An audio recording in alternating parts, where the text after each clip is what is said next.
Hello, everyone.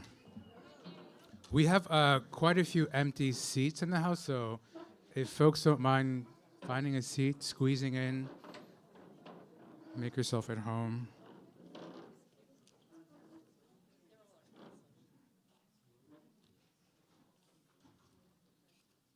All right, let's get started. Good evening, everyone.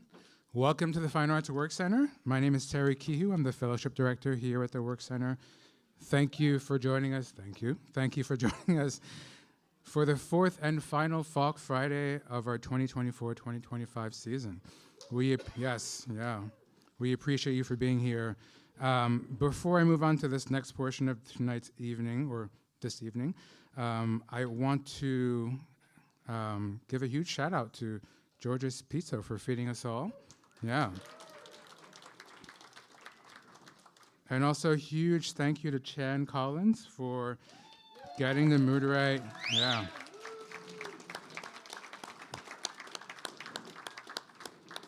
Thank you so much, Chan, for setting the mood for this evening. We have two one-of-a-kind talents here tonight to share their work with us, the visual artist Rico Gatson and the poet Emily Lee Luan. Thank you both for being here tonight, for choosing to be with us here on Valentine's Day on the edge of the Cape. That's love. Thank you.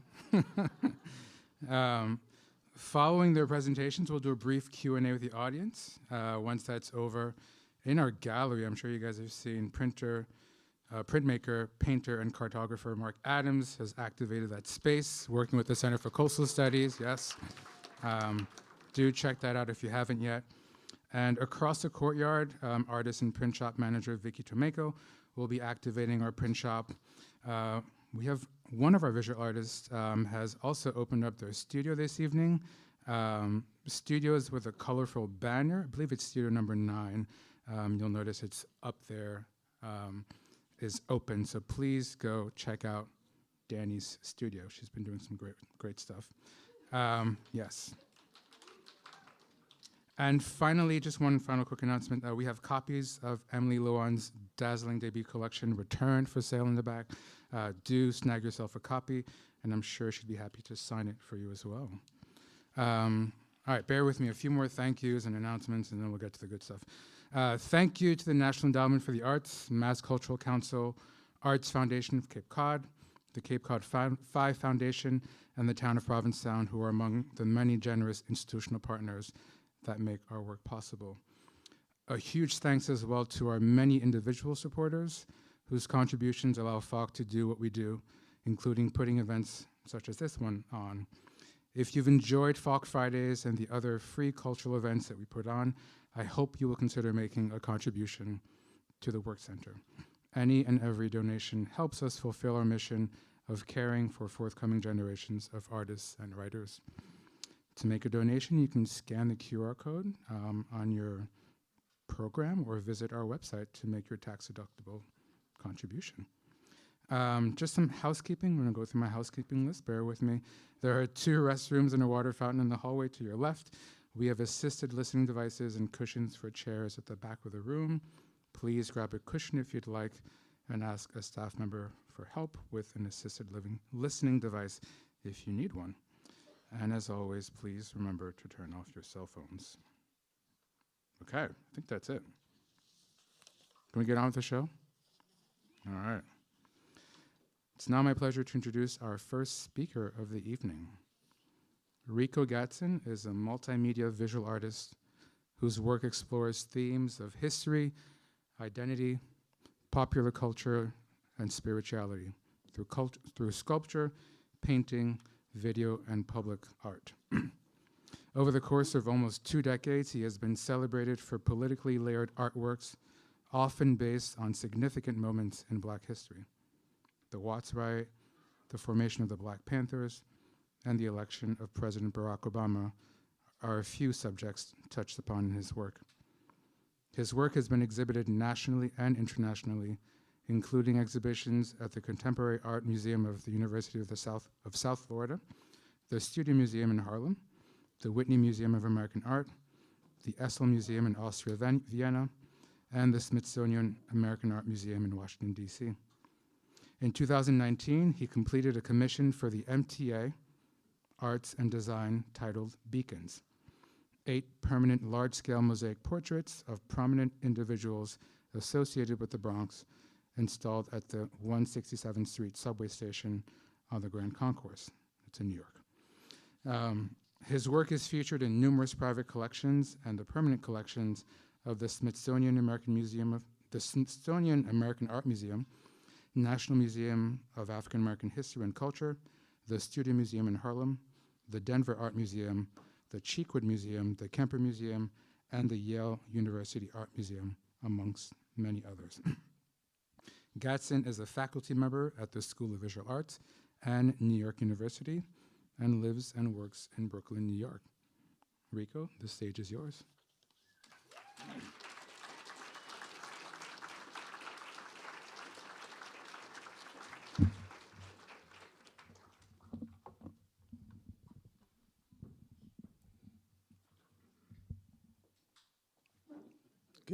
Good evening. It always takes a moment for my voice to adjust. This is a large crowd.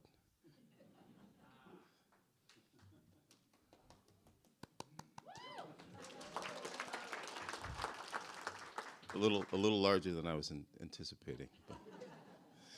But thank you for that amazing introduction, Terry. And I'm obviously delighted to be here tonight to share my work with you all.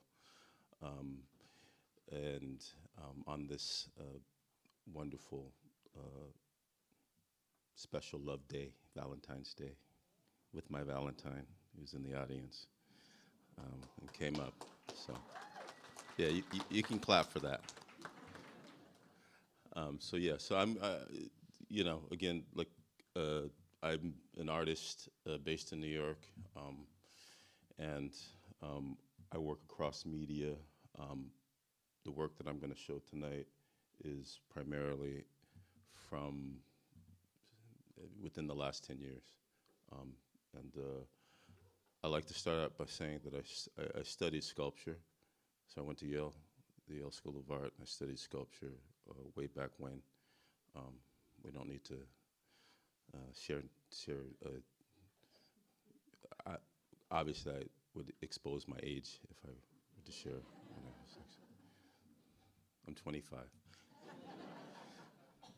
Nonetheless, I like to add at the beginning of these lectures that I studied prior to that graphic design, and so I think that might come to play in insofar as the work is concerned, as you'll see. But so I like to start these presentations out with sharing a little inspiration, as is the case. So I'm off Clint. This is seems like a pretty well-heeled and intellectual crowd in the realm of art. So I don't think I need to explain too much about who some of these inspirations are. So, but him off Clint is somebody that just from in a lot of ways is somebody that is important to me. And again, you'll see like the connection in this work and my work. I hope that most of you saw the show at the Guggenheim from a few years ago. But quickly to move through the presentation. Emma Kunitz is also another artist that is important. And I think that she's important because I was first introduced to this work when I saw a show of Thomas Hirschhorn at Barbara Gladstone Gallery, I believe in 2006. Yeah, it was like 3 years after my daughter was born, our daughter was born. And it was, I think it was titled Superficial Engagement. I came across some pages that were lifted from a book. And I was struck by, in a nutshell, I was struck by the whole concept of like work that could have a connection to or be associated with like this idea of healing, and that was a pretty intense show. I don't know if you saw the show. You know, there's a lot of graphic imagery and related to the war at the time, and so like that was something that, like, you know, it's one of those moments that you know was you know, it was a big moment. So. And I think that at that point I began to formulate like this concept, and it might have gone back before that, like of like thinking about work in a way that has like this power, this resonance, and the potential to do something beyond just be like being visual or aesthetically sort of pleasing, and so on.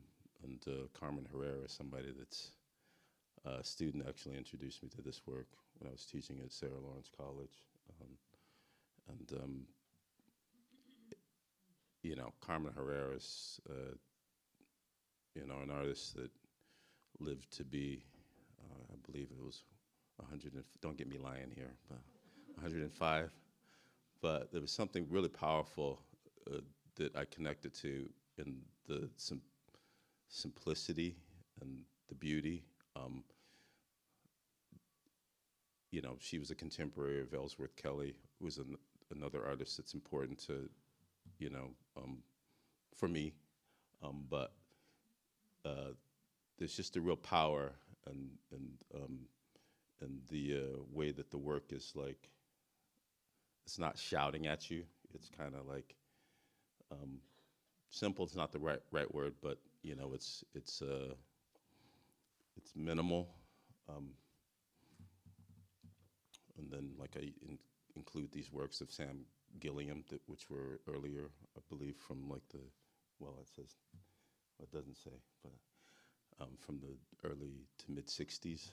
And so I include this work because it sets up this kind of like, you know, a certain kind of graphic trope that's important to me, like the radiating sort of energy of, and so on. Louise Nevelson, again, getting back to the whole idea of sculpture. She was one of the first artists that like really spoke to me and still speaks to me, like, and has a show at, I believe, Pace Gallery right now in New York City. Maybe some of you know that, but I talk about Louise Nevelson, obviously, or not obvious to you, but because you're just meeting me. But Louise Nevelson and Louise Bourgeois as being like, you know, very high on the list of artists that matter to me.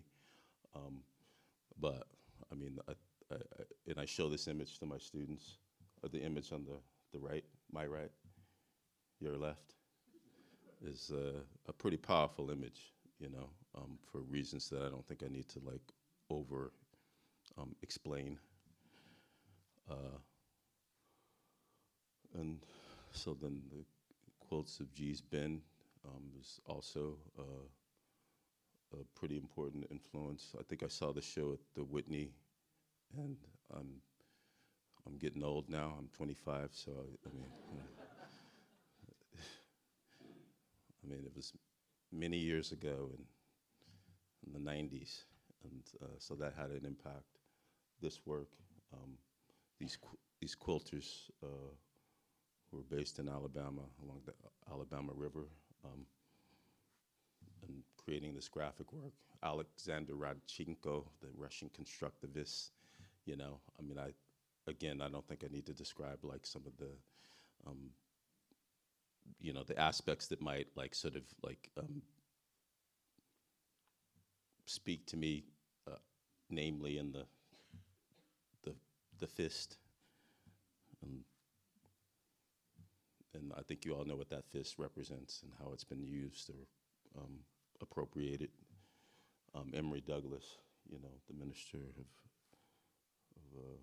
Information or the graphic designer for the Black Panthers Party. And so again, you start to see these like sort of tropes that are like happening within the work, i.e. like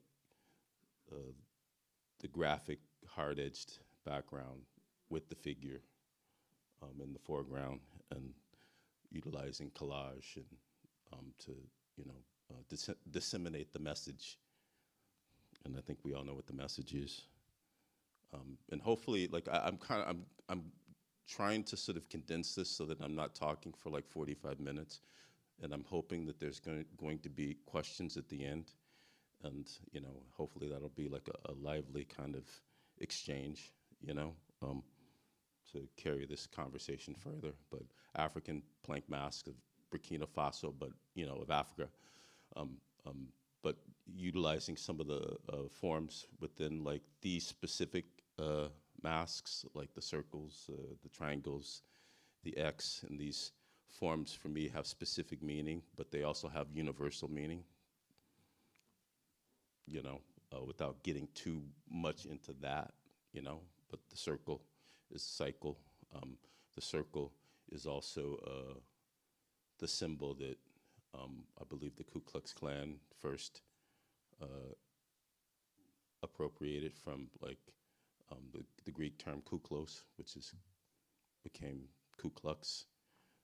So I'm thinking about like symbols in this way that like they have like potential and power, but the X is also like, you know, describes like the former, you know, and there's very specific ways that I think it's pretty obvious to a crowd like this how those symbols work. But Alice Coltrane, John Coltrane, music is important in my practice. I won't say in particular jazz, but jazz is important. But you know, I'm of the hip hop rap generation, like first generation of rap, being born in the '60s and coming of age in the early '80s and so on. But and sort of kind of learning about like jazz, like of a certain period, like later. And I can get into a more like sort of layered conversation about this. But again, hopefully we can talk a little bit more about it in the Q&A portion. But Albert Eiler is somebody who was introduced to me like later, but he was a protege of, do I need to explain this to y'all? I feel like I'm a little stiff up here, you know? And I wanted to get a little loose, but like in the sort of avant-garde realm of jazz, but something about Eiler that is important for me is that we share the same birthday, which is July 13th.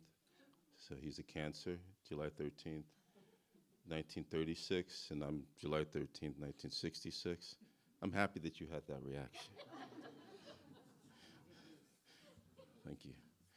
It makes me feel like I'm actually here, not just floating.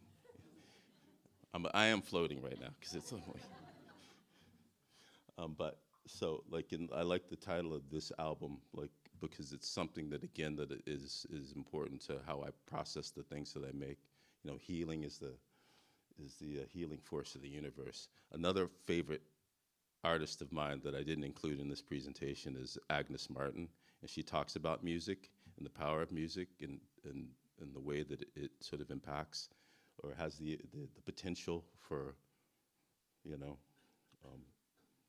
I think she said, I mean, I think I quote her as saying that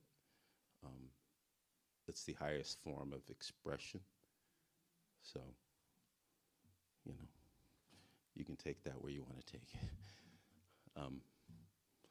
So, but I like to include this quote by Erica Musakwa, who's out in Seattle, but who I met at the Studio Museum in Harlem, but you can read. Working in painting, sculpture, and video, Gatson employs the tropes of repetition, accumulation, and width to shape his social commentary through the appropriation and compression of multi-layered symbols. He untangles the power of these symbols and illustrates how they function in various spheres. I did it. I can read in front of an audience.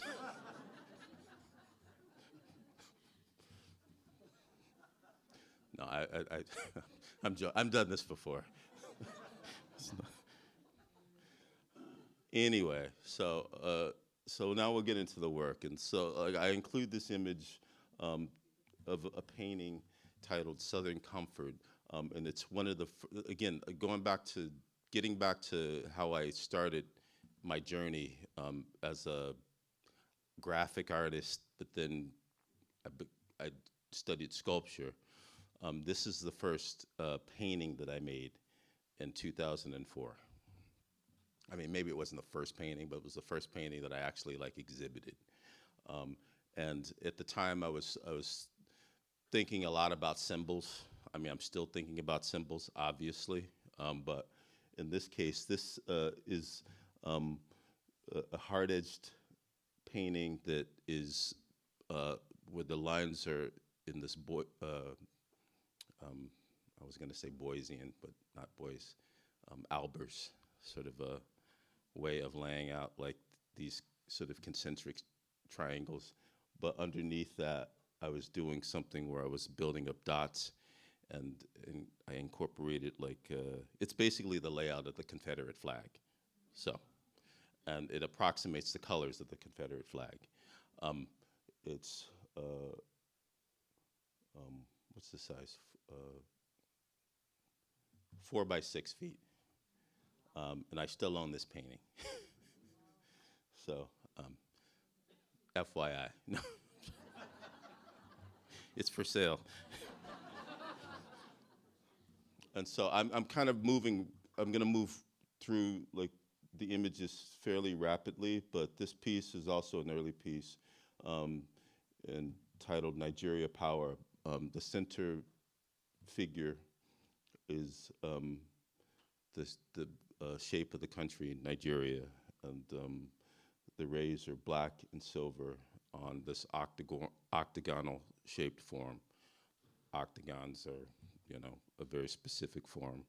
I'm challenging y'all to sort of use your imagination a little bit and trying to sort of, you know, experience the works.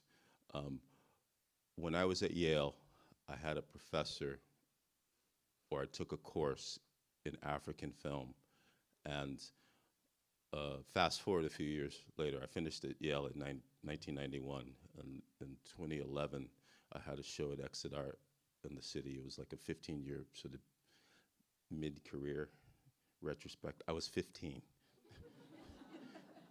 You guys are gonna find me out soon, or figure it.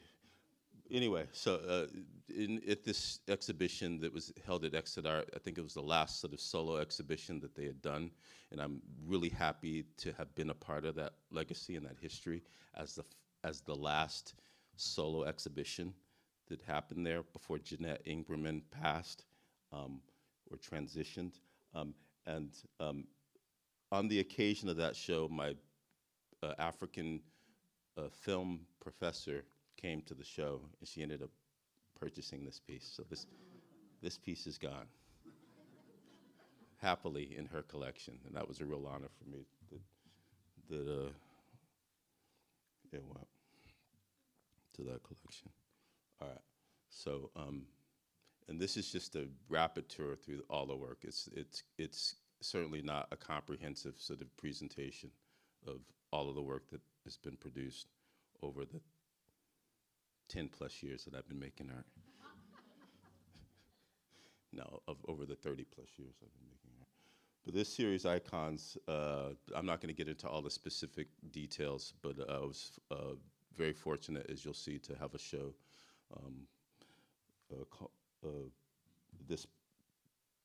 These works, this project that happened at the Studio Museum in Harlem in 2017. So at that point, it was 10 years of making these works that are small, relatively small. They're 22 by 30 inches, and usually framed.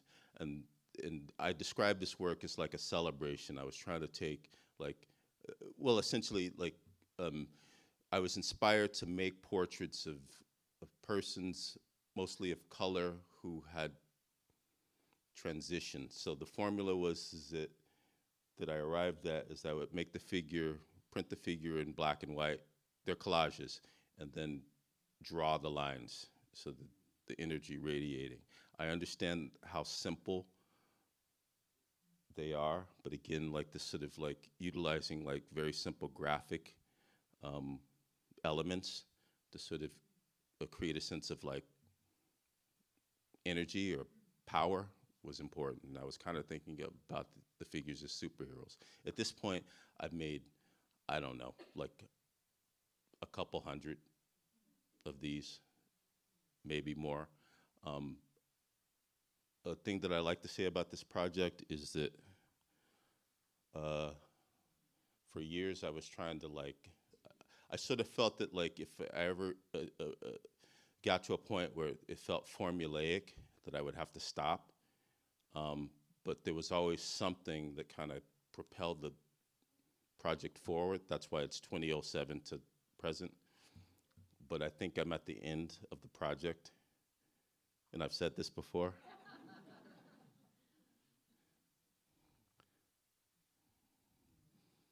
But we'll see. I've been fortunate that of all the things that I've made, that these are the things, and it's not about money, by the way, but these are the things that I've sold. It is about, I have a daughter in college, so it is about, but not about the money. So there's just various figures, as the titles describe. Malcolm, this is at Wabash College in Indiana, at the Malcolm X Center there. So I'm happy to say that a lot of the works have gone to really sort of special, important collections, both private and public. And they usually sometimes occur right after the person passed. So this happened in 2020 when John Lewis passed. And they're usually like of the figure of the person when they were at an earlier stage in their life. Zora, and they usually like, sometimes they happen, I don't think I've done more than 4 of a specific figure. So Bell Hooks obviously passed in 2022.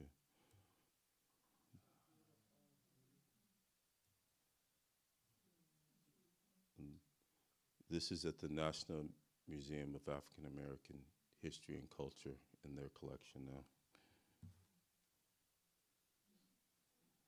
So various figures, literary, musicians. And this is like the exhibition at the Studio Museum in Harlem. So when I like to say when I started this project, I kind of like sort of, like the motivation to start was very specific, and I'm not going to tell that story. If you want to ask about it after, you can. But and so the point being is that like I started it, and I tell my students that like a lot of times that you kind of have to sort of start something, and you never know where it's going to go. And so I was really happy that I started this project a little bit like with some trepidation and insecurity, but then 10 years later, I had a survey of the works to that point at the Studio Museum in Harlem before they closed and started to, their renovation on the new space. So like I kind of manifested it, if you will. So it happened. And so this is, and it was the upstairs gallery, and I was very happy with that. Very honored by it. So that's that. So it's an ongoing project. This, I include these images because this is a show that, artists' careers sort of like ebb and flow, they're up and down. And that's just a fact. It's an unavoidable fact. But I wanted to include this work because this is with Sampson Projects in Boston with Camilo Alvarez. And we started a conversation about doing a show, like as we would say, like 10 years prior to the show actually happening, again, manifesting. It took that long before it actually came to fruition. And I was at a point of I would say, relative transition at this point. And so I was really grateful that he, like, approached me, and then we were able to finally sort of make something happen in that time. So these panels were something that started in 2013, but I think that they really sort of came together for me in this exhibition. And this image was, it sounds like I'm name dropping, but it was on the cover of the art section of the Boston Globe. So I mean, I am name dropping.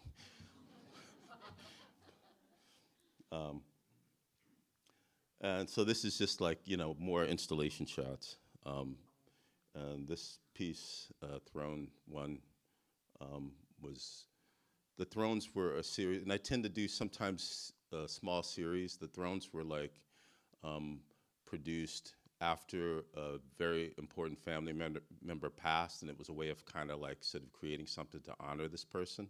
So again, it's like this kind of memorialization of like this energy. So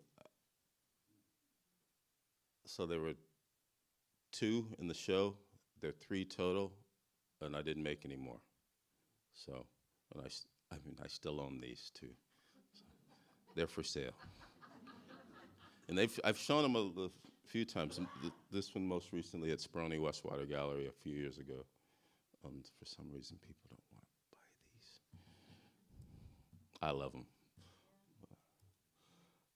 This piece is untitled 3 Diamonds, and it's 3 images. I was kind of working through a period of like kind of incorporating like photography or collaging photography in the works.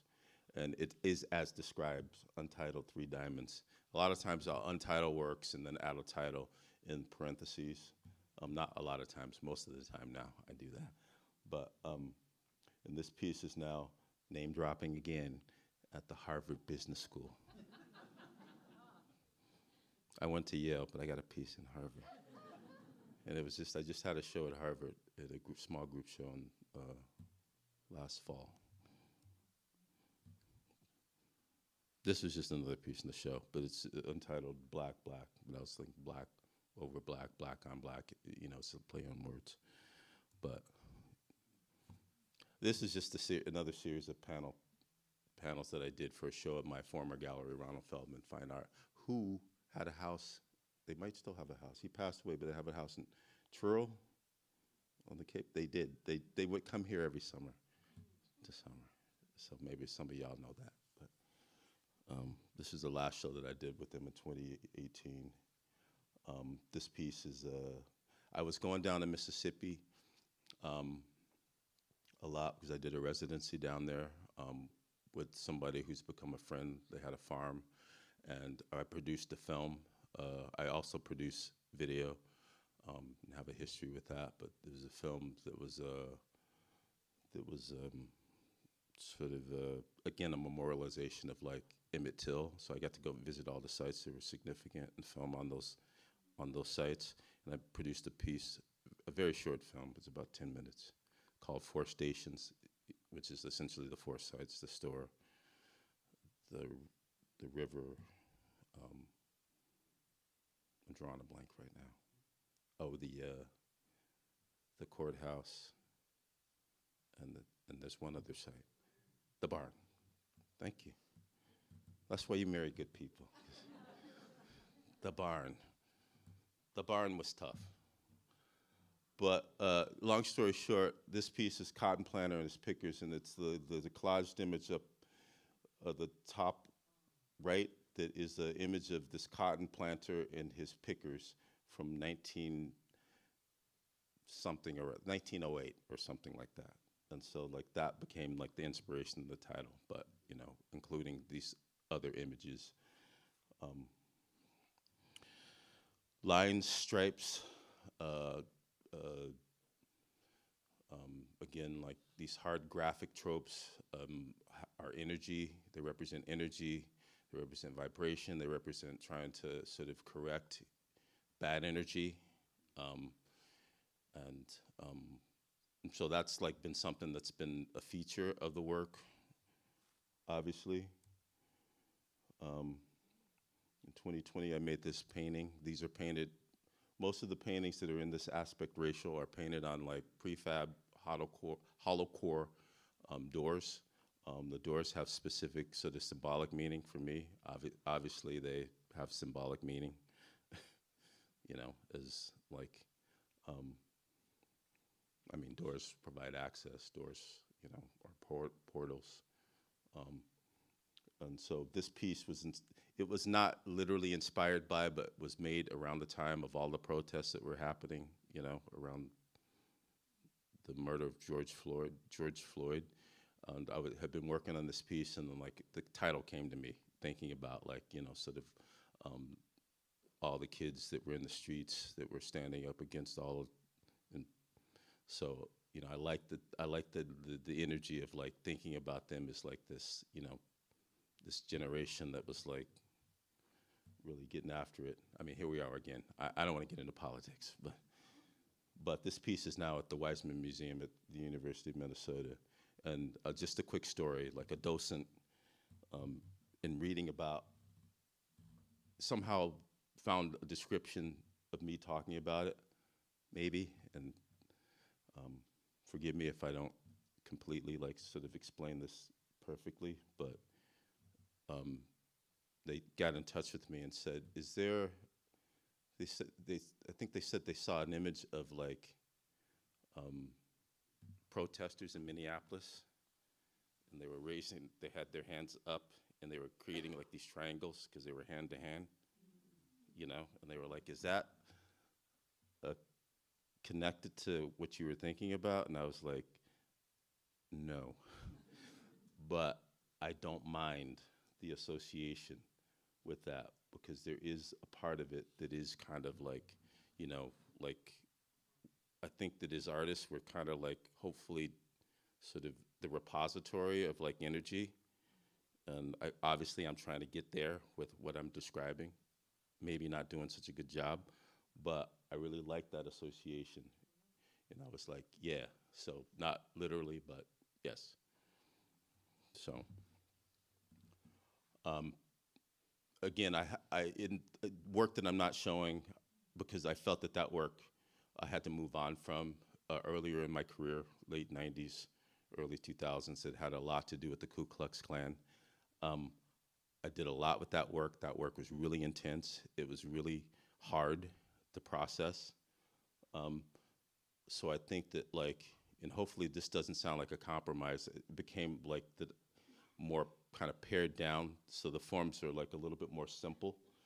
But again, Carmen Herrera, and trying to achieve something that's really like hopefully powerful, and something that doesn't smack you over the head, and it doesn't, and something that, you know, just is the person that's trying to process this energy is like, you know, I'm not doing myself damage. So I think that that's important.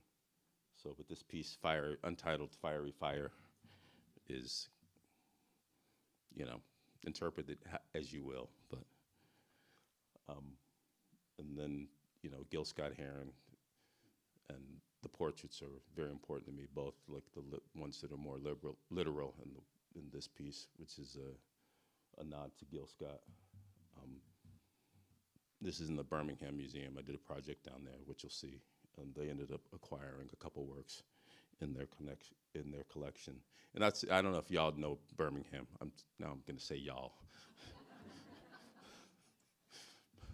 Birmingham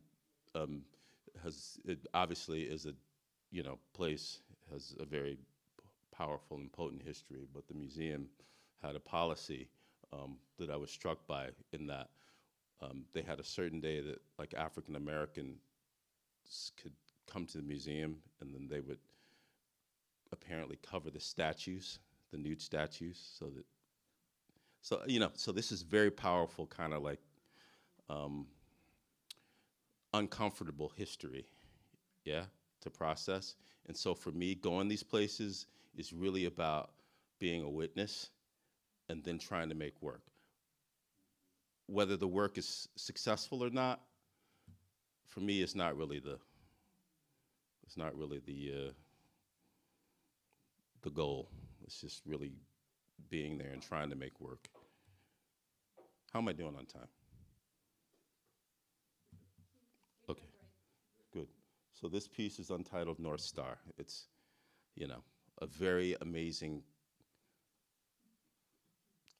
collector down in Birmingham owns this piece. And not through the museum or that association, but somebody who approached me and I established a relationship with, and they're really important down there. They're in Huntsville, they're not in Birmingham, but they have this in their collection, and they're very private, so I'm not gonna name names. But if they see this, they'll know who I'm talking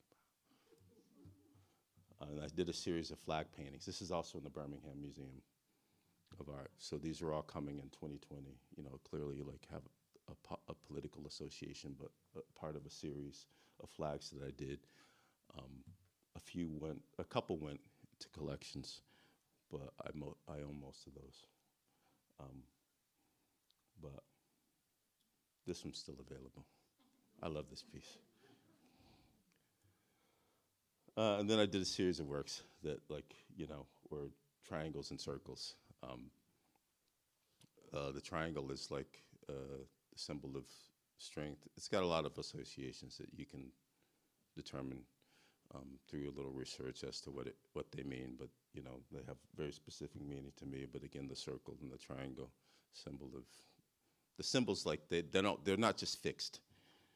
You know, they're open. But untitled Universal Unconsciousness after Alice Coltrane. There's a big show out in LA. Where's it at?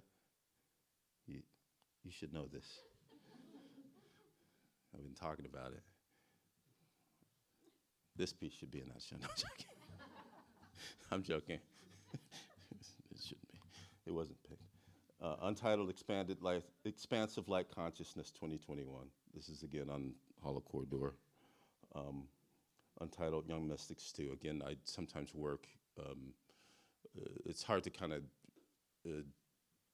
achieve what you want to achieve in a singular piece, so sometimes I have to make another one, like a variation on that.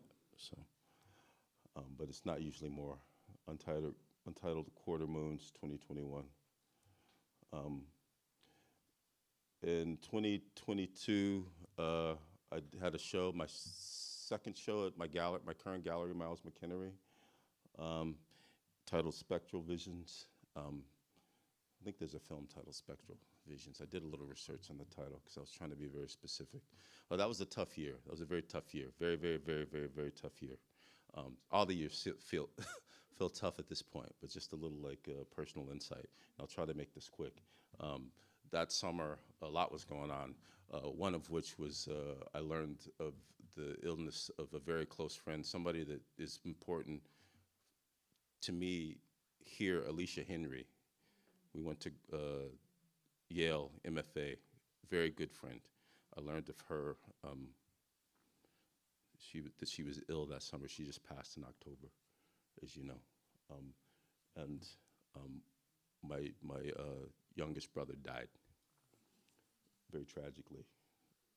This piece, these two keyholes, literally came to me in a vision in the midst of all of that. And I kind of was in that kind of waking state, you know? And I was just like, I saw the images and I was like, I went to the studio and I just made the piece. Now, again, no, I don't know that it's good. It matters to me. It's very specific to that time, and I try to trust that. I try to trust the impulse or that energy to proceed to make something. So that's the case with that piece, and a lot of these pieces, I felt were similar, but I think that generally speaking, like that's the place I'm trying to be more and more. And I think that I'm there now more than ever in the studio with the stuff that's coming out of the studio. But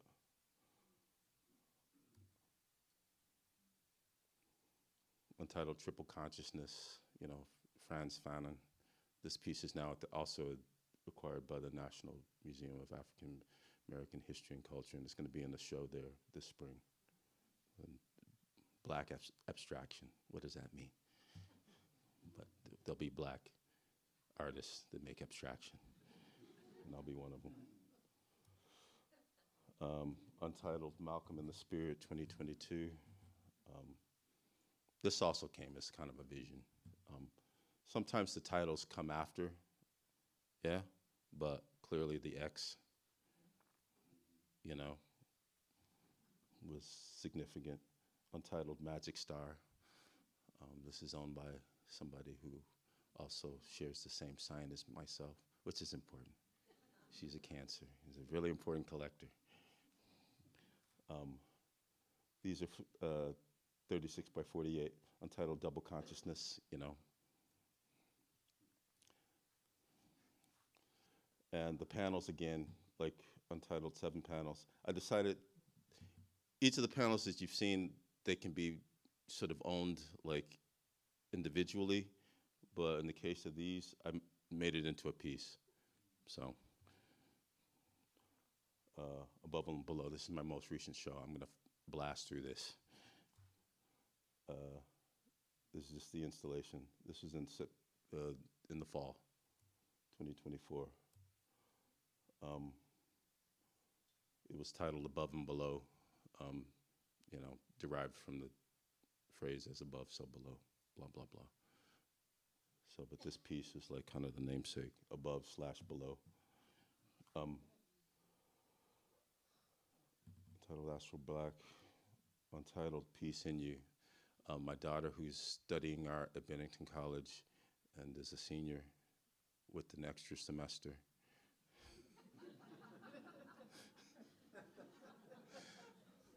is a tough critic in the studio. She came in, she looked at this piece before I went out to the show. She says, "That looks like the peace sign." And I was like, okay, I'm gonna honor. And she also told me many years ago that I should put more blue in my art. It took years, but we got there. Entitled Afro-Utopia, Circle Theory. All right, so public projects. So again, as mentioned in Terry's introduction, I did a project titled Beacons through the MTA. It's up at the 167th Street station in the Bronx. It was 8 permanent mosaics of significant figures associated, we shall say, with the Bronx. Not all necessarily from the Bronx, but they were Justice Sonia Sotomayor. This is produced by the great Stephen Mioto, and who also did, they also did Zenobia Bailey's train station downtown, Lower Manhattan. Maya Angelou, I believe is buried there. Audre Lorde.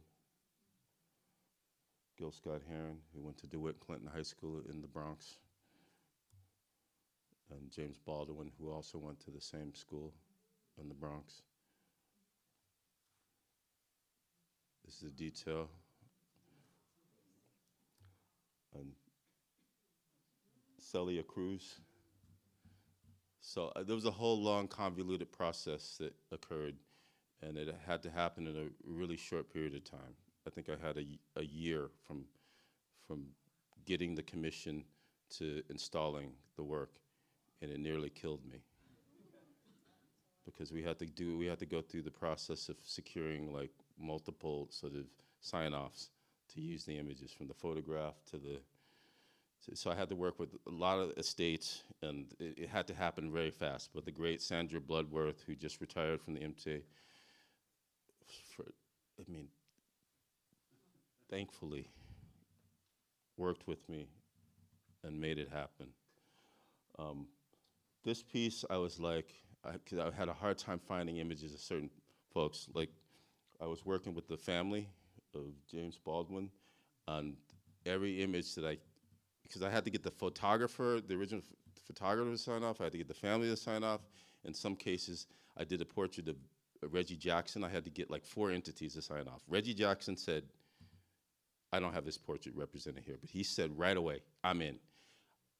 But then I had to get like Major League Baseball, I had to get the Yankees, and I had to get like the photographer. So everybody signed off. That was a major feat. And so, but James Baldwin was the last one that I secured. And this was the image that I was like, I struggled with this image. I was like, because I had a few other photos that I wanted to use. But his brother was like,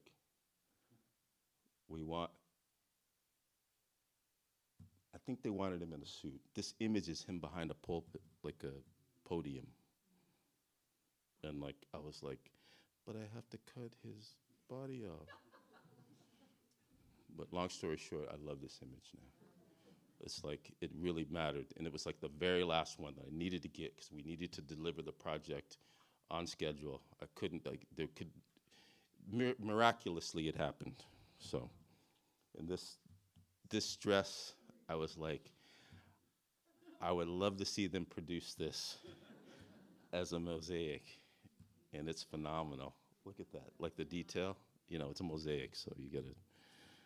But, and then I went down to Birmingham and I got to do a mural in the lobby of the Birmingham Museum of the Reverend Fred Shuttlesworth. He was a local civil rights leader who's not super well known, but he was, you know, really important down there. They asked me if I would consider doing somebody from Birmingham, and I was like, I don't typically do that, but I will in this case. So, and then last year I was invited to make a proposal for New York Penn Station, which is the first major project. This is printed on vinyl. This should be permanent. It should be. But it was temporary. It was like 6-month run where I got to take over like the Grand Concourse, or the rotunda and the Grand Concourse, spanning from 7th to 8th or whatever that those 2 blocks were. So this is throughout the station. And these are all original designs, works translated into the vinyl, just for scale. And then last year as well, after the board at the museum, actually the board of the Birmingham airport saw the portrait at the museum and asked me if I would, invited me to do a commission at the airport. So this is permanently installed at the Birmingham airport in Birmingham, Alabama. It's the largest mural that I've done to date. It's permanent. I tried to get them to do a mosaic, but they were like, too much money. Anyway, so that's it. Thank you.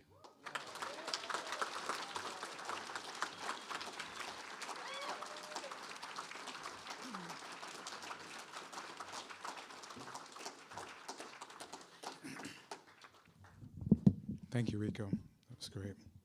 I'd now like to invite our first-year writing fellow and poet, A.C. Clarke, who will introduce our second and final guest of the evening.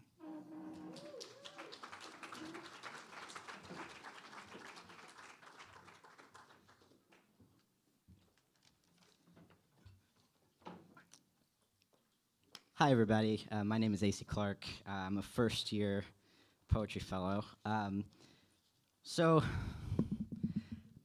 I don't put much stock in fate, but I do believe that we ought to take notice when we're in the middle of a really good story. So to back up a little bit, about 7 years ago, I was an intern here, and on my very first day, I met Santiago Valencia, who very quickly became one of my dearest friends, and years later became an editor who had the chance to work on this incredible collection that we get to hear from tonight. So it's been so special to me to be back here as a fellow, and I hear that this is a return for you as well, Emily, so welcome back to FAWC. And it's a delight to have you, and it's an honor to be introducing you tonight, because this is a book that I loved before I even had the chance to read it. Reading and rereading this collection, it keeps occurring to me the way that we refer to disciplines such as psychology or history or linguistics, we call them fields of study. So many fields of study inform this work, and Luan makes these fields tangible. They don't only provide a theoretical foundation, but they become landscapes we walk through alongside the speaker of these poems. This is a book that invites us to re-encounter the mysteries of language. The written word, which at times can feel so fallible and insufficient as any of us who try our hand at writing know, in the one's hands, loses none of its material properties. In this book, Chinese characters and English words are not simply units of meaning or sound. They involve a process to make them. They have shapes and shadows and histories. They have complicated and entangled relationships with the words around them. In this way, the book establishes its own etymology, with language changing as we're given new ways to meet it. This book speaks generously into the intimate connection between what at first appear to be inconsolable contradictions. This book has reminded me that the present is a place where history is always happening, and that the past is still alive, that the here and now is everywhere that we've been, and we're always returning to it. Emily Lee Luan is the author of Hui, or Return, a winner of the Nightboat Poetry Prize and I Watch the Bows, which was selected by Gabrielle Calvacaresi, a FAWC faculty member, for a Poetry Society of America Chapbook Fellowship. A 2023 NYSCA Artist Fellow in Poetry, a former Margins Fellow at the Asian American Writers Workshop, and the recipient of a Pushcart Prize. Her work has appeared in the Best American Poetry 2021, Best New Poets 2019, gonna stop and take a breath here, American Poetry Review, Lit Hub, and elsewhere. She has received fellowships and scholarships from Breadloaf, Malay, Monson Arts, Lighthouse Works, and Story Knife. She holds an MFA from Rutgers University, Newark, and is a visiting assistant professor at Adelphi University. Thank you for this book, and thank you for your work, and thank you for being here tonight. Everybody, Emily Lee Luan.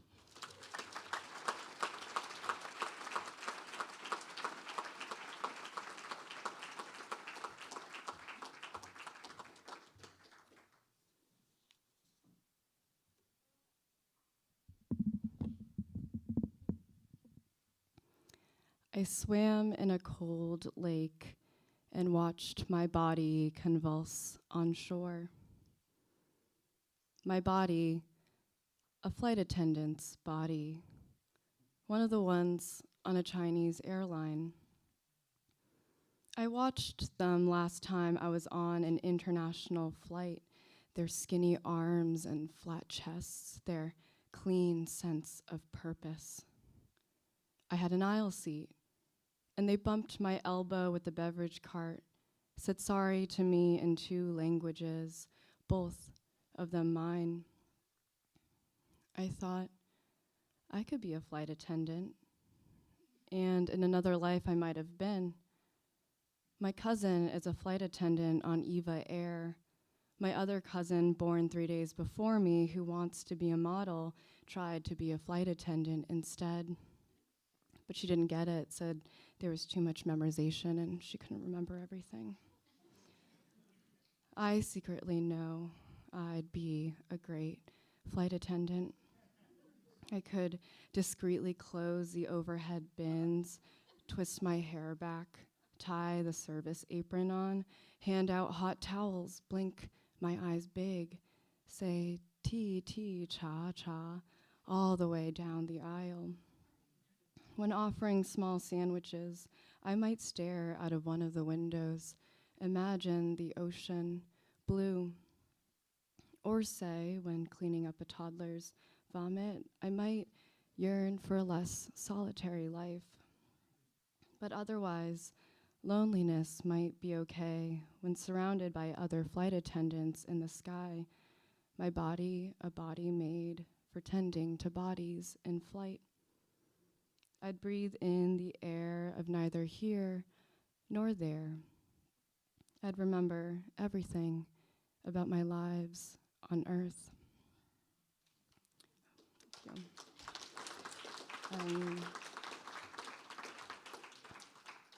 AC, where's AC? Thank you. Thank you so much for that introduction. I love Santi. I'm so glad to know that you know them. And thank you to Thierry and Sarah so much for inviting me. I've done 2 summer sessions here, and I opted for this, just to be clear, but I would stay in the Dunes Edge campground in a tent by myself for the whole week, And I'd write poems with like a flashlight in the dark, and then I'd do workshops here, and it's such a dream to be here. I worked with Vivi Francis one summer, and she sort of changed the way I read poetry, the way I think about my own poems. So I really feel grateful to be able to bring this book back here, and where it was so informed by the learning I did here. And thank you, Rico, for sharing your work with us. So throughout this collection, there's a few reversible poems, and so they're basically my attempt at translating this classical Chinese poetic form called the returning text, or the reversible poem. And so the experience of reading these poems in Chinese, you read them forward, and then you can turn around and read the entire thing character by character backwards. Chinese is a very reversible language syntactically. So it's near impossible to do that exactly in English. So that was sort of the challenge, or the process that I was sort of interested in for some of these poems. So I'm going to just read two of them. The first reversible poem, it's a little bit of a misnomer because I do the reversing for you. And the second translates a version of the reversible poem where the characters are laid out in a circle, and you can start from any character in the circle and read a version of that in one direction, and then the same in the opposite. And so I create sort of my own rules for this, but the title is laid out in a circle. Reversible poem in dishwater. He carried me into the kitchen to get a glass of water. He reached for a cup in the sink filled with dishwater. Wait, I said, and opened the cabinet for a glass. Still, he went for the cup in the sink. Why do you want to drink from a dirty glass? I asked. It doesn't need to be clean, he said, but accepted the clean one I held out to him. I held out a clean glass to him. He said, clean is a need, isn't it? I asked to drink from a dirty glass. I want you. The sink, the cup, still a glass cabinet open. I waited, filled with dishwater. The cup sinking, he reached for me. The kitchen carried me into the glass. This is the second reversible poem. She's the only one who hears me sing. She's the only one who hears me sing. The only one who hears me singing, she. Only one who hears my song. One hears me sing, no, she's the only. Who, me? I'm my only. Hear me sing her only song. I sing and there's my only hearing. Sing her to only. Sing me into hearing I, who is my only. Hearing why my onlys, she sings. Who's hearing one's to singing?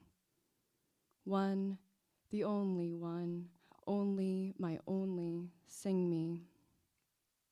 The she who sings, hearing all the way to one. She's singing. In it, I hear my onely.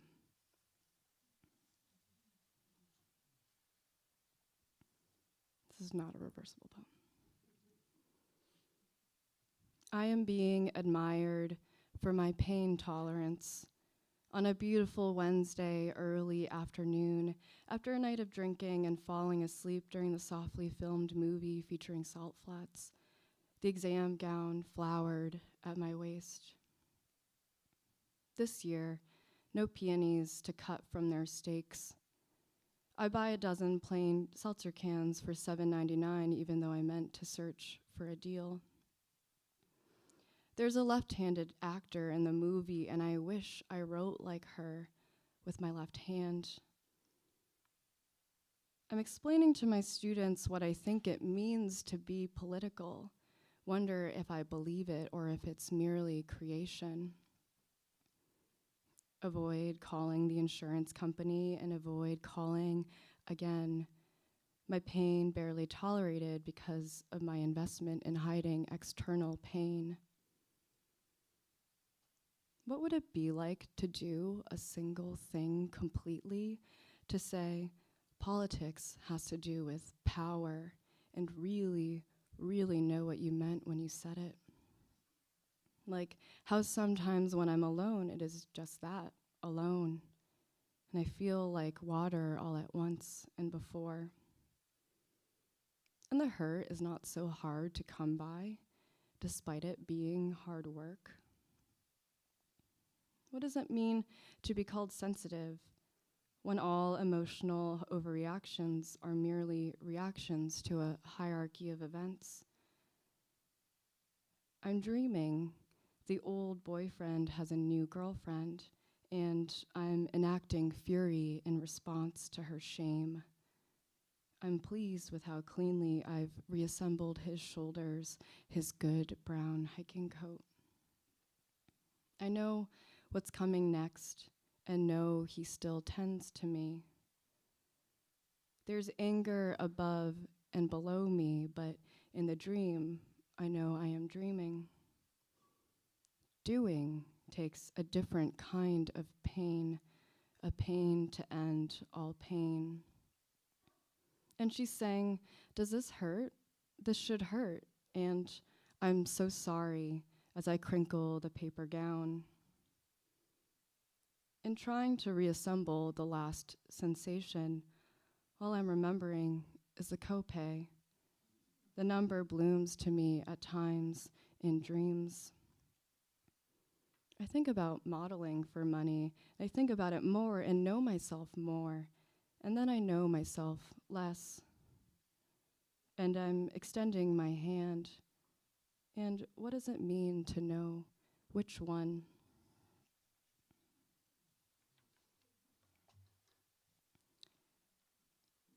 I'm gonna read one longer poem from the collection. It's scaffolded by reversible poems, but it's also sort of divided by these three longer poems about my paternal grandfather, who migrated from China and then to Taiwan. And each of the sections of this poem is has this. Why am I having a hard time explaining this? There are titles for each of the sections, and the title is in Chinese, and the title is roughly translates to what place do souls separated from bodies disappear? And the title in reverse is the place where vanished souls have gone, where is it? And that's from a poem by the poet Chou Jung. 何处别魂销? I bring my grandfather to a restaurant on 8th. It's a hole-in-the-wall kind of joint, a pizza place with candlelight. I can't eat anything here, I tell him as we walk through the wall and into the hole. I'm gluten and lactose intolerant now. You can't eat even Shandong's famous beef noodle soup, he asks. No, not even, I say. That's okay, I can't eat either. I'm dead, he replies, and ducks into the bricked darkness. 何处别魂销? My grandfather brings me to the old family well. It's just a cylinder of stones in a yellow field, and the sky is gray. We are in no country. My mother used to carry water from this well, he says. We stand around it, but we don't peer in, and there is a silence, like watching the ocean fold from behind glass, between us. Sometimes it feels like different phases of the same sadness, I finally say, and we draw crescents around the rim of the well with our eyes. 何处别混淆? My grandfather and I eat a steamed trout. We start with the meat on one side of the bone. When we finish, we flip the fish together, my chopsticks on the tail, his wedged in the hollow beneath its jaw. As we eat, moving towards the head, our language unhinges. His accent grows northern, bright on the second syllable. Mine dissolves, mouth gone to water. By the time I empty the tender meat of the cheek, my grandfather is tapping rhythms for me with his chopsticks against the spine of the fish. I offer him a fish eye. Together, we chew them to seed. Each of our eyes, in their dead way, swivels and blinks to each other from our stomachs. 何处别混淆? My grandfather and I eat fried pork and rice at the train station. The rice, short grain and chewy, was grown in the fields surrounding the station.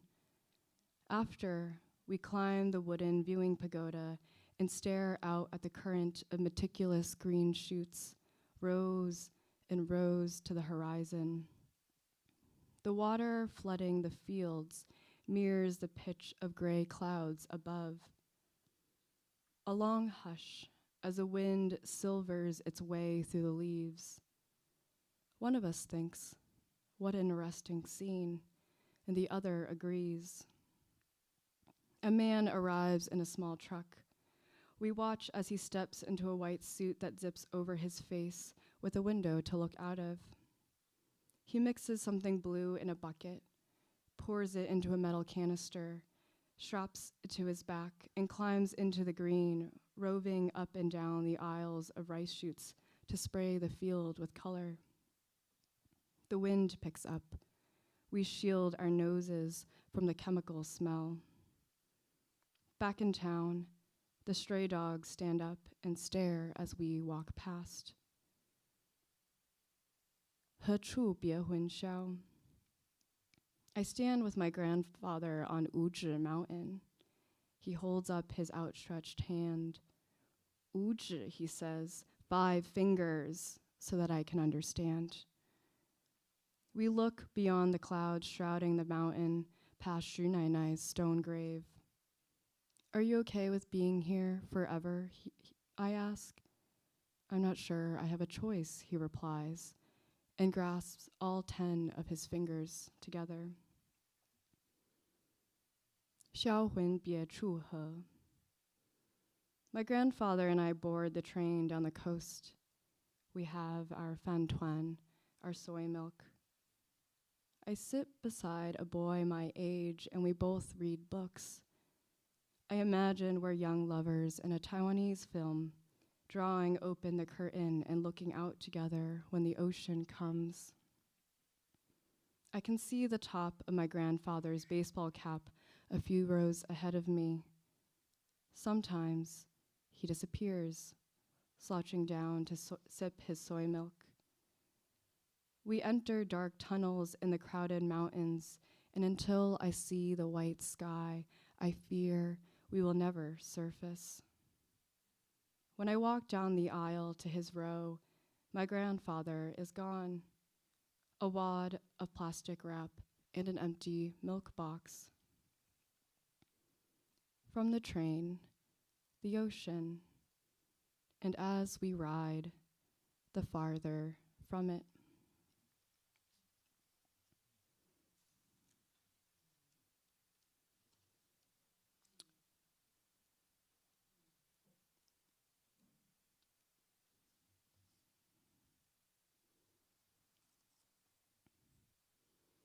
Obod and milk white.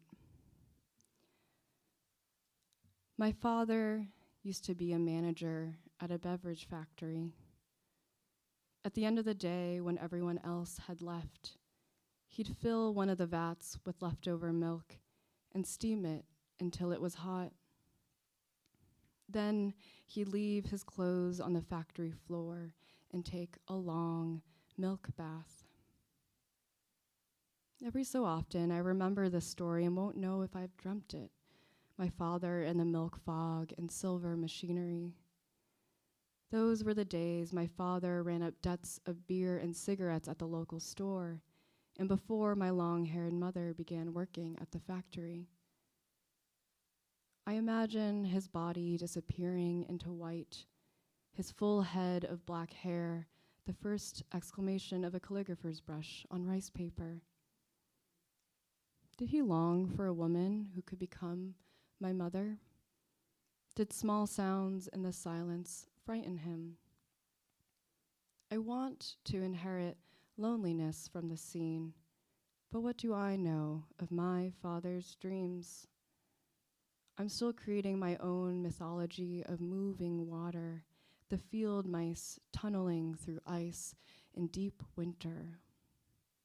When I draw a bath, I'm usually trying to take myself from sadness and into sleep. And in the blackest hour of morning, my head calls back my body, like the bird that circles high above, singing, "Hui, hui, hui." Just gonna read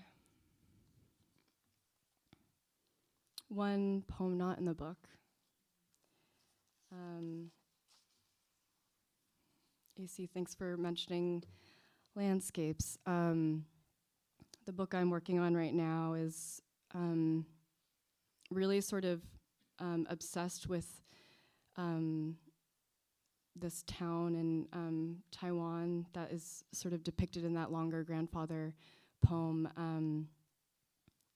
That's just the most beautiful rice fields you've ever seen, and really sort of digging into this color green and the way that landscapes and the colonial history of Taiwan sort of intersect, or not even intersect. They sort of make one another possible, really. This is a love poem, though. And so I wanted to kind of end on a note of green, and happy Valentine's Day. This could be yours. When my friends and I would drive through the valley, we'd say, "My cows," when we saw cows lazing by the road. It meant the cows were yours, and whoever had the most cows at the end of the drive had the most cows. Around that time, I was brought to a farm with a few brown cows who were allowed to grow old, and we drank the raw milk they produced to know what it tasted like. It tasted like grass. We could taste the green they loved, and the people from town could come to pick up their weekly taste of green too. It meant the green could be yours. Sometimes the air breathes of that season of my life, and just catching its scent is enough to make me want annihilation of the simple sort, to be eradicated of fondness, that soft longing for what once could be named and therefore claimed. Today, you drive me to all your old houses in the country in which we both survive. There, the older boys did handstands in the back row of the mosque. There, your father treads up the small mountain and down again. And there, you used to pull what was dry and growing from the ground and offer it in your small palms to the cows at the far fence behind your elementary school. I imagine time growing gentle, the animal's wide face lowering to yours, asking for what it loves. You meet it with green, and you meet it with green. Thank you.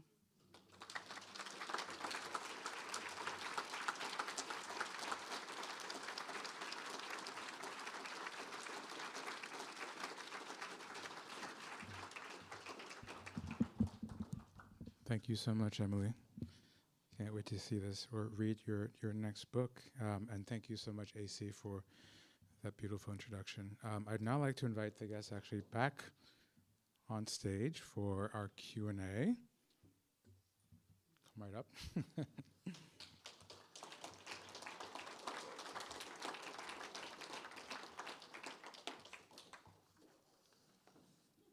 We have a microphone floating around, so if anyone has questions, please raise your hand and we'll make sure the mic comes around to you.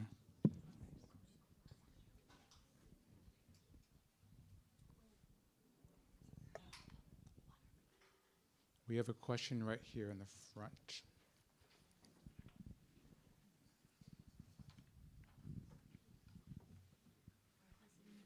Right over here. Thank you. I have a question for you. I found the way you read your poetry so enchanting, and I was wondering how you think about reading your poetry out loud. You mentioned that you had learned from someone like a different way to read your poems. How is it different from reading other types of writing or, speaking normally? Thank you. I'm glad it was enchanting. I think there's actually only two principles that I try and read my poetry with. One is that I was told at some point to read as if you're actually speaking to someone. And so I really try that, to do that. And the second is I try and read slowly. Because the point is just for people to hear the words that you're saying. And so you've lost if people can't hear the words that you're saying. So those are really the only two principles. I used to read much faster. I also used to, when I first started reading, I couldn't really get through a poem without wanting to cry, which I very quickly had to work through. But yeah, I think slow and talking to the person who's listening. Yeah. Thanks for your question.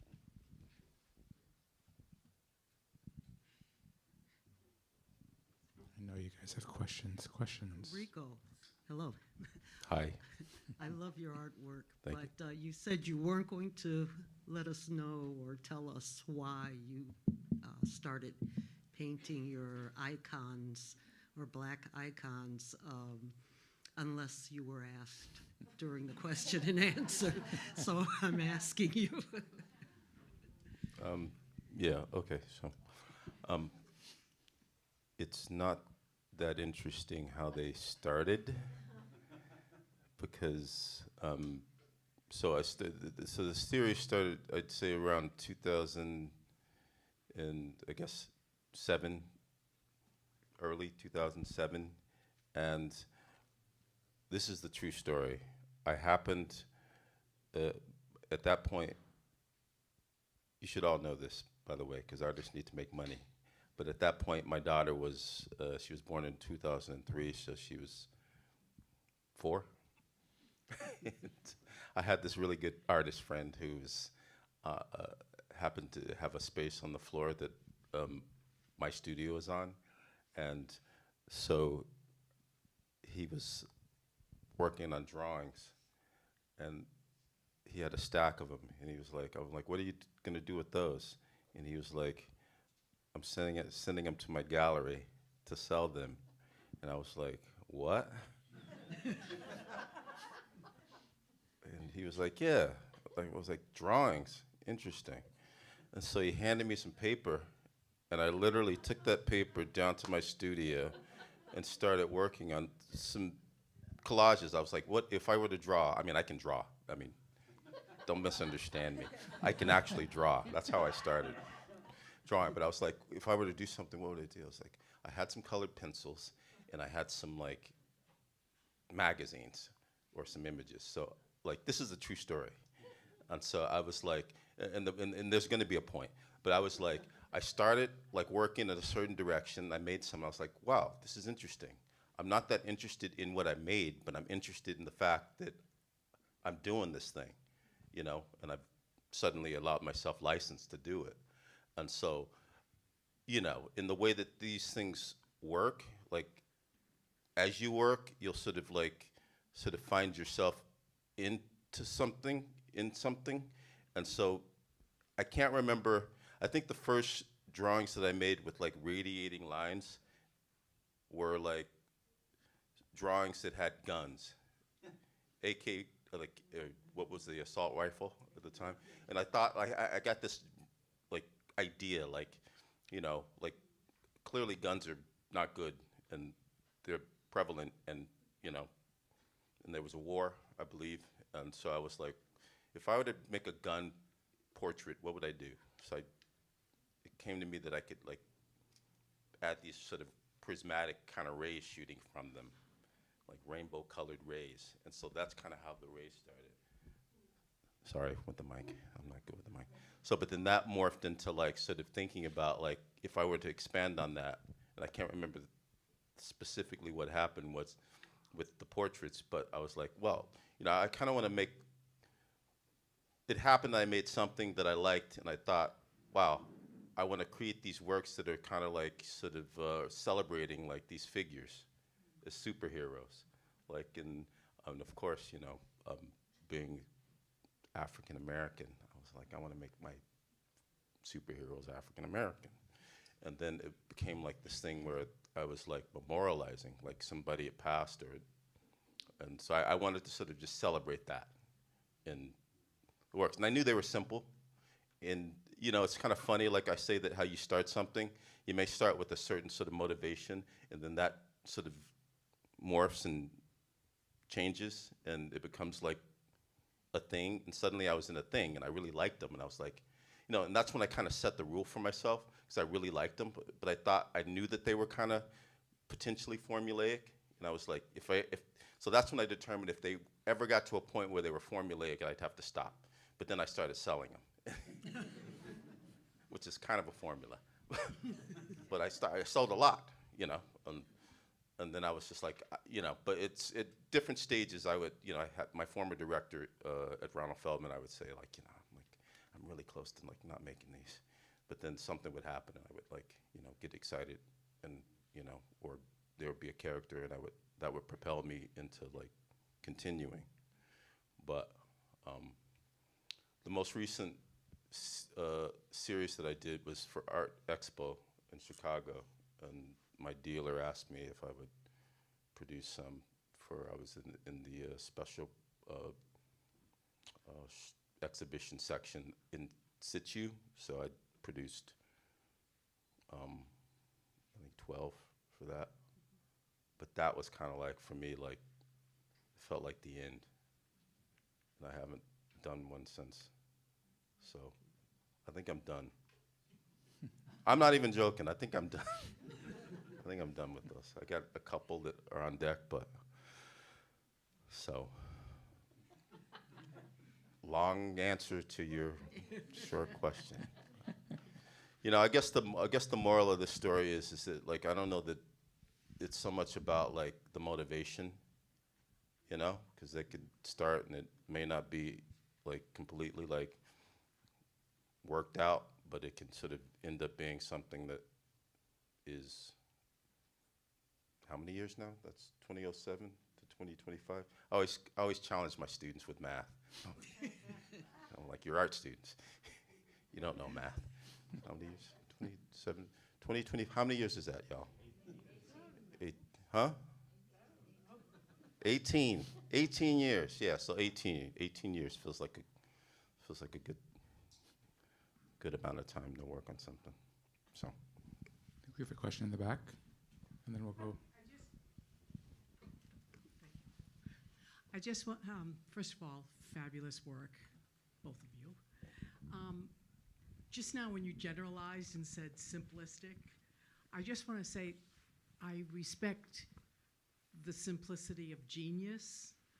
And so when you label those works, I see them as really totally not formulaic either, because each one of the figures that you use, as you know, you're the artist, but the personification, the passion that's coming from you, the artist, in respect to who you're using as your, models for all of those, I just think they're brilliant, and they hardly look formulaic because each one of those rays of colors shoot out about that subject matter in a different and unique way.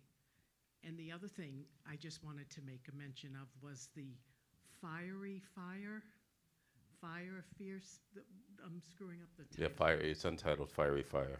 Yeah. The subtle, you were saying you changed it not to be, to have a little more subtlety to it. It brought out the power in it when you changed from foreground to background and the black stripes in front of it, like, woof. So I just want to say very powerful. Thank you. Thank you. Yeah. My job is to be as humble as I can. No, I'm joking. I just wonder if either of you has anything to say about the other's work, if you see any overlap.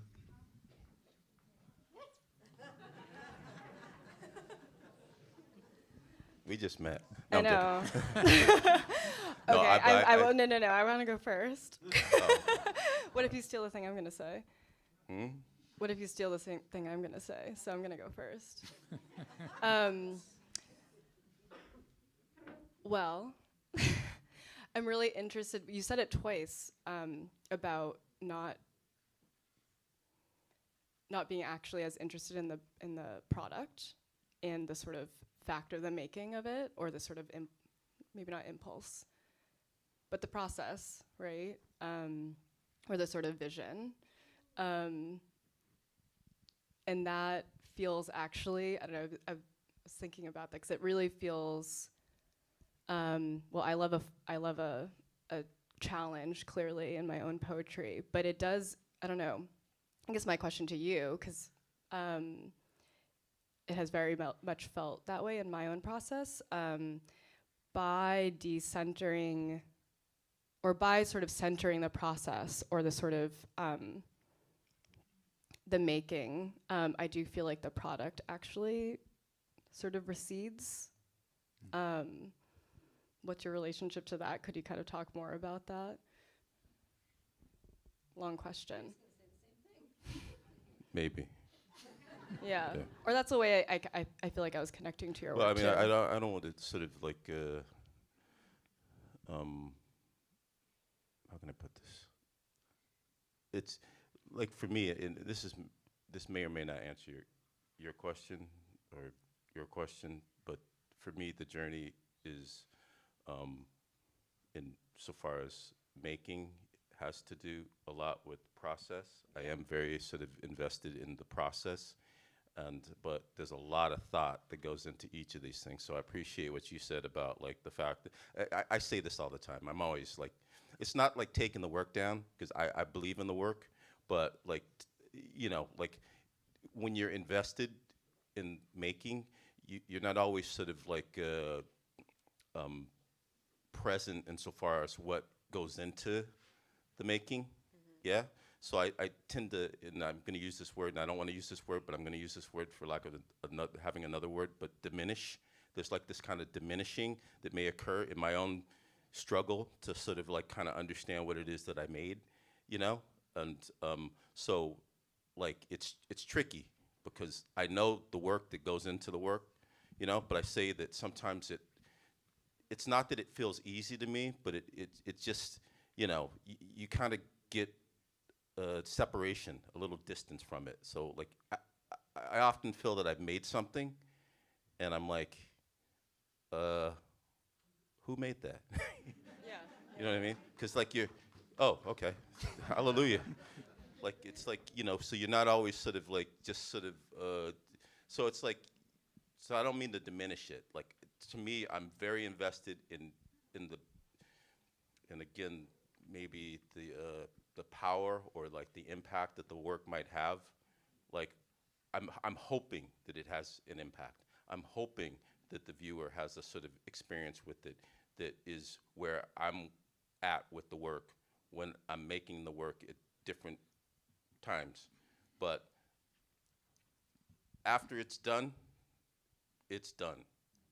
And I like to say that I've worked it out. It's done, and like it's not mine anymore, it's y'all's. Yeah? So, and I hope that like you get something from it, and I hope that it's that reaction, yeah, or that response, or that it has, you know, an impact in that way.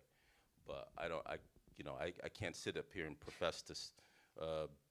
You know, I think that's what we need to know as artists. I think that because I think that we feel a lot of times that we have to sort of like have complete ownership of the thing, and I don't.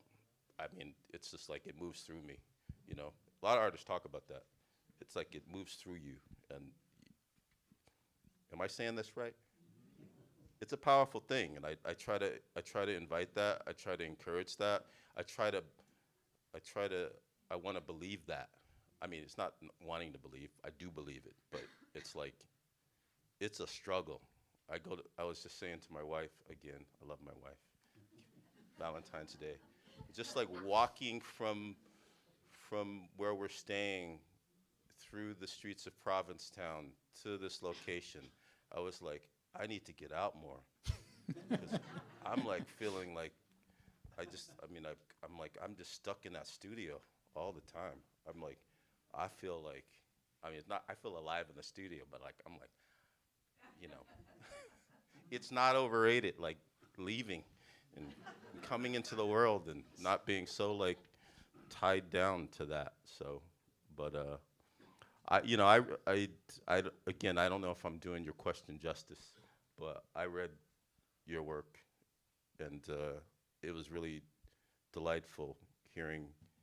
I read some of your work before we just met tonight for the first time, but you know, there were certain parts of, I picked up on certain things, and I don't know what those what it represents, and you happily said something in reference to the subject, which are holes, and one of the things you read, so that was one of the kind of, like, as an artist to artist, peer to peer, like, I think we just kind of grasp certain things.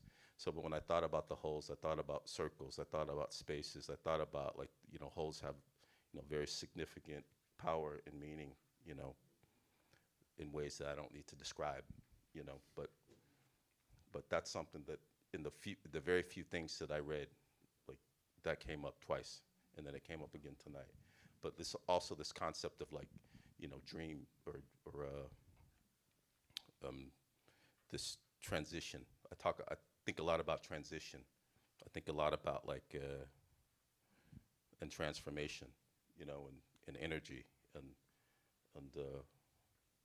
so, like, just the grandfather piece was pretty powerful, you know, in that regard. You know, the way that you kind of move through that, it was very dreamy. Like, dreams are really important to me, and how I, you know, the things that I like, the things that I think about, the things that you know, hold power for me, you know, sort of exist within that space. You know, and again, I don't know that, like, I'm achieving that in my work, but I hope to, you know, and I think the work is an attempt to kind of sort of get to this place. So again, it's not a diminishing the work, it's just, it's a journey. And so I just, like, humbly sort of, I humbly accept that this is what I don't like to use the word like calling, but this is what I do. And I believe in what I do. And that's my story, and I'm going to stick to it.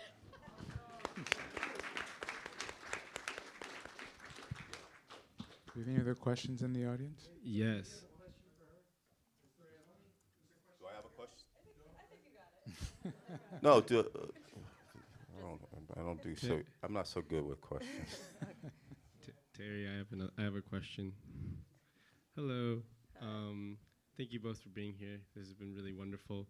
I had a question for Emily, kind of riffing off of Rico's been talking a lot about process and about getting inside what it feels to be inside of a form, and not always knowing how, but knowing that, like, on some level you're invested. I was really interested in your translation of a form, and how, like, already just in the basics of syntax across the languages, you're confronted with a problem, which is also kind of an invitation. And I just wanted to ask you about what it was like to be inside of that process with those poems, and and where that you took that and anything about that. Thank you. Thank you. To echo what Rico said, it was hard. Yeah, I was really stuck in the problem phase for a very long time. I was really interested in these poems in Chinese, and I was reading a lot of them, and I was sort of dissecting them to sort of understand them. And I was like, I'm gonna do it now too. So for a while, I was I'd free write, or I'd take old language that I'd generated, and then I was like, okay, here I go. I'm gonna reverse it. So I did this for many months, and I said that the reversal poems scaffold the book, which is true, and also there's not that many of them, right? So I reversed a lot of text, but a lot of them did not. They were bad. Bad. And the problem in the beginning was I tried to do the thing that I felt like the form does in Chinese, which is I tried to literally reverse. And the way I usually explain this is it kind of just felt like watching a movie in reverse, which is boring. You're like, I would rather just watch it normally. And so the moment of sort of breakthrough was more so understanding that I was never going to fully accurately translate the form, because you can't accurately translate anything.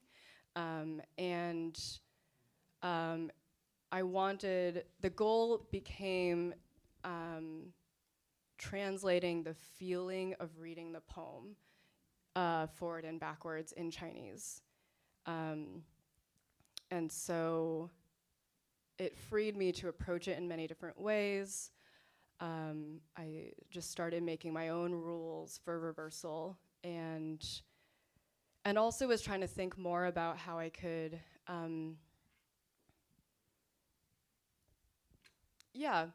when you reverse, you gather something new, like something new needs to happen in the reversal. And the classical Chinese is able to accomplish that word by word, but in English, different things need to happen.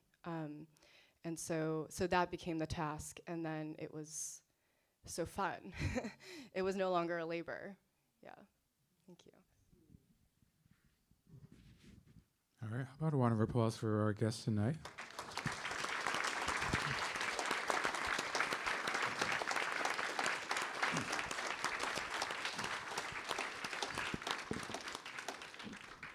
Thank you so much, Emily and Rico, again, for being here tonight.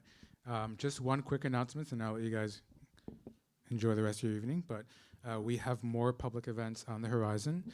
We'll be shifting our attention to our fellow showcases next week. Next Friday, February 21st, is our first of 5 showcases of the season. We hope you'll come by for that, readings by some of our fellows, and we'll be launching a group show as well next week of our visual artists. We can now segue into the next phase of the evening. Be sure to check out the activations in the gallery and the print shop and the Fellows Open Studio. Thank you so much for being here tonight. Enjoy the rest of your evening.